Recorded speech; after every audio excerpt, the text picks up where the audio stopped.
শুধু রাজধানীর মিছিল মিটিং নয়, শহরে প্রান্তরে রাজপথের মোড়ে মোড়ে সমানভাবেই শক্তির জানান দিচ্ছে ইসলামী দলগুলো। কোনো জায়গায় মার্কা হবে দাড়িপাল্লা, কোনো জায়গায় মার্কা হবে হাত পাকা, কোনো জায়গায় মার্কা হবে বটগাছ, কোনো জায়গায় মার্কা হবে টেবিল বড়ি। এইভাবে ঐক্যবদ্ধ থাকতে পারবো তো? এবং শুধু বক্তব্য বিবৃতিতে নয়, সামনে নির্বাচনে ভোটের মাঠে তারা যে একটি কার্যকর শক্তি হয়ে উঠতে চাচ্ছে তার একটা সম্মিলিত প্রয়াস দেখা যাচ্ছে জুলাই সনদ বাস্তবায়ন, পিয়ার সহ কয়েকটি দাবি নিয়ে যুগপৎ আন্দোলনের মধ্য দিয়ে। গণভোটের মাধ্যমে দাবি আদায় করা ছাড়া বাংলাদেশের মানুষ আগামী দিনে জাতীয় নির্বাচন হতে দেবে না।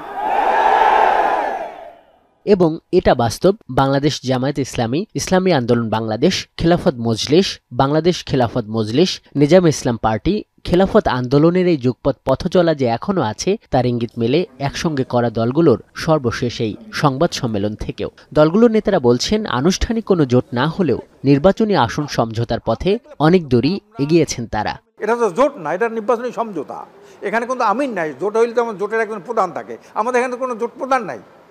এখানে আমরা প্রতিদিন যত বৈঠক হয় এক একটা দলের অফিসে আমরা বৈঠক করি। কে থাকলো না থাকলো, আমরা যে কটা থাকবে তার মধ্যে যোগ্য প্রার্থীকে আমরা দাঁড় করবো। বেশ কিছু দল, ইসলামী দল এবং আরও ইসলামী নয় কিন্তু দেশপ্রেমিক আরও অনেক দলের মধ্যে আমরা অভিন্ন কর্মসূচিতে যাদের সাথে একসাথে আমরা এখনও পথ চলছি, তাদের মধ্যে একটা আলোচনা হচ্ছে আমরা এই দাবিগুলোতে আমরা রাজপথে একসাথে থাকব, এই কর্মসূচি মধ্য দিয়ে দাবি আদায় করে আমরা নির্বাচনে যাব। তো হতে পারে এই যাদের মধ্যে আমরা চিন্তার ঐক্যে পৌঁছে গেছি, নির্বাচনে যখন তফসিল ঘোষণা হয়ে যাবে তখন পোলারাইজেশন, মেরুকরণ আরও পরিণত রূপ লাভ করবে।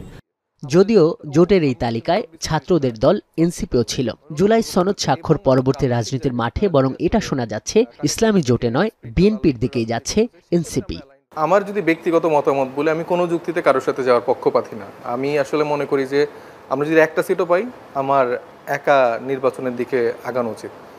কিন্তু দলীয় জায়গা থেকে আমি যেটা বলতে পারি যে দলীয় বাস্তবতা থেকে অনেক রাজনৈতিক সমীকরণ থাকে। ছাত্র উপদেষ্টা আপনি সম্ভবত মাহফুজ আলম, আসিফ, ওনাদের কথা বলছেন। ওনাদের সাথে তো আমাদের এই সম্পর্কের জায়গাটা নেই। তাদের সাথে আমাদের, তারা তো আমাদের দলের আসলে কোনো অংশতে নেই, মানে তাদের সিদ্ধান্ত নেওয়ার তো আসলে প্রশ্নই আসছে না। যুগপৎ আন্দোলনের মাধ্যমে ইসলামী দলগুলোর মধ্যে এক ধরনের সমঝোতা স্পষ্ট হবার পর অনেকেই এটিকে বিএনপি বিরোধী জোট হিসেবে উল্লেখ করেছেন। ফলে এর বিপরীতে রাজনীতির মাঠে বিএনপিকেও পাল্টা কৌশল নিতে দেখা যাচ্ছে।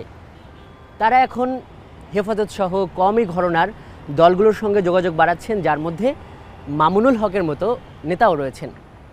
আবার বিএনপির এই তৎপরতার পর ইসলামী দলগুলোর মধ্যেও এক ধরনের সংশয় দেখা যাচ্ছে, যে কারণে প্রশ্ন উঠেছে, যুগপৎ দিয়ে সমঝোতার যে যাত্রা শুরু করেছিল ইসলামী দলগুলো, শেষ পর্যন্ত তা টিকবে তো?